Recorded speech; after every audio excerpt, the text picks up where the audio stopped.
मित्रांनो, पावसाळा चालू होतोय आणि त्याच्यामध्ये बऱ्याच लोकांच्या मुलांमध्ये तब्येतीच्या तक्रारी वाढताना दिसणार आहेत. कारण त्या मुलांची इम्युनिटी कमी असते. अशा इम्युनिटी कमी असलेल्या मुलांमध्ये जर आपण काही औषधं आत्तापासून चालू केली तर त्यांची इम्युनिटी बूस्ट व्हायला मदत होईल.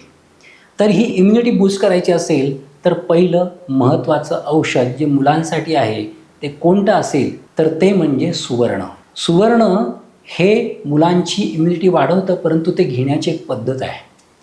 प्युअर सोन्याची म्हणजे 24 कॅरेट सोन्याची एक पातळ तार आणायची आणि ती 6 नेवर दररोज थोडी उगाळायची आणि त्याच्याबरोबर गुडूचीचं एक कांडं आणायचं, ते सुद्धा थोडं उगाळायचं आणि हे असं मिश्रण जर मधामध्ये आपण जर त्या बाळाला दररोज सकाळी रिकाम्या पोटी जर चाटवलं तर त्याची इम्युनिटी हळूहळू वाढायला लागते.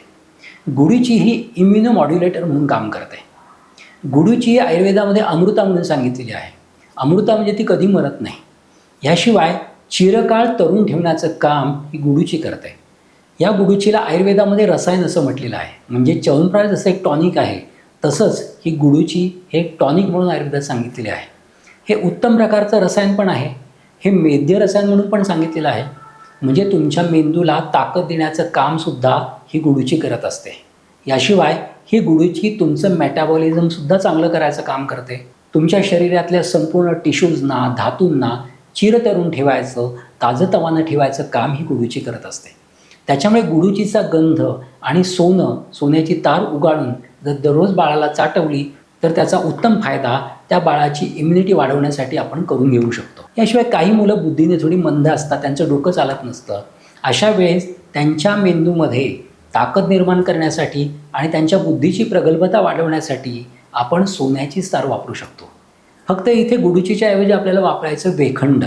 त्यासाठी करायचं काय तर साण घ्यायची, सोनं उगाळायचं, नंतर वेखंड मधामध्ये उगाळायचं आणि त्या जोडीलाच ब्राह्मी चूर्ण हे चिमूटभर त्याच्यामध्ये घालायचं. असं हे मिश्रण दररोज सकाळी रिकाम्या पोटी बाळाला जर तुम्ही दिलं तर त्याच्या मेंदूची डेव्हलपमेंट हळूहळू चांगली व्हायला लागते, प्रगल्भता चांगली वाढायला लागते. सोनं जे आहे ते हळूहळू दिलं तर त्याचा उत्तम फायदा होतो. आता ह्या सोन्याची तार उगाळायची किती? साधारण एक 5 ते 6 वेढे एवढे जर तुम्ही मधामध्ये साहाण्यावर उगाळले तर तेवढे पुरेसे असतात. खूप उगाळून जास्त तार उगाळून खूप जास्त फायदा होतो असं अजिबात नसतं. ते सोनं थोडं थोडं गेलं तर त्याचा उत्तम फायदा होतो. त्याच्याबरोबर जे आपल्याला वेखंड उगाळून घ्यायचं आहे ते 8 ते 10 वेळेस घ्यायचं, चिमूटभर ब्राह्मी चूर्ण घालायचं, असं एकत्र करून हे चाटण आपल्याला त्या बाळाला द्यायचं आहे. ज्याच्यामुळे त्याची बौद्धिक क्षमता वाढेल आणि त्याच्या मेंदूची ताकदही वाढेल. जर एखाद्या बाळाची इम्युनिटी कमी आहे, त्याच्यामुळे त्याला सारखा खोकला होत असेल, जर सर्दी खोकला झाला असेल तर सहाणेवर ही सोन्याची तार एक 7 ते 8 वेढे उगाळायची, त्याच्यामध्ये चिमूटभर यष्टीमधूचं चूर्ण घालायचं आणि चिमूटभर तालीसदीचं चूर्ण घालायचं. असं हे मिश्रण मधामध्ये सकाळी रिकाम्या पोटी जर बाळांना दिलं तर त्याचा उत्तम फायदा त्यांच्या कफावर, खोकल्यावर, सर्दीवर आणि त्याच्यामुळे येणाऱ्या तापावर उत्तम होताना दिसतो. हे सगळे प्रयोग जे आहेत ते आयुर्वेदामध्ये बाळांसाठी सांगितलेले आहेत. सोनं हे बाळांसाठी अतिशय महत्त्वाचं असं औषध, रसायन असं औषध म्हणून सांगितलेलं आहे. आणि हे सेवन करताना कधीही क वरून चालणाऱ्या गोष्टी खाऊ नका. जसं कारलं आहे, केळ आहे, अशा या ज्या गोष्टी आहेत ह्या टाळलेल्या बऱ्या. हे सगळे तीनही प्रयोग सोन्याच्या तारेचे आहेत.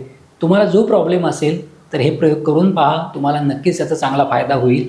आणि हे प्रयोग करताना बाळाची भूक चांगली राहील आणि बाळाला वेळेत हलकं जेवण कसं मिळेल याकडे लक्ष ठेवायला विसरू नका.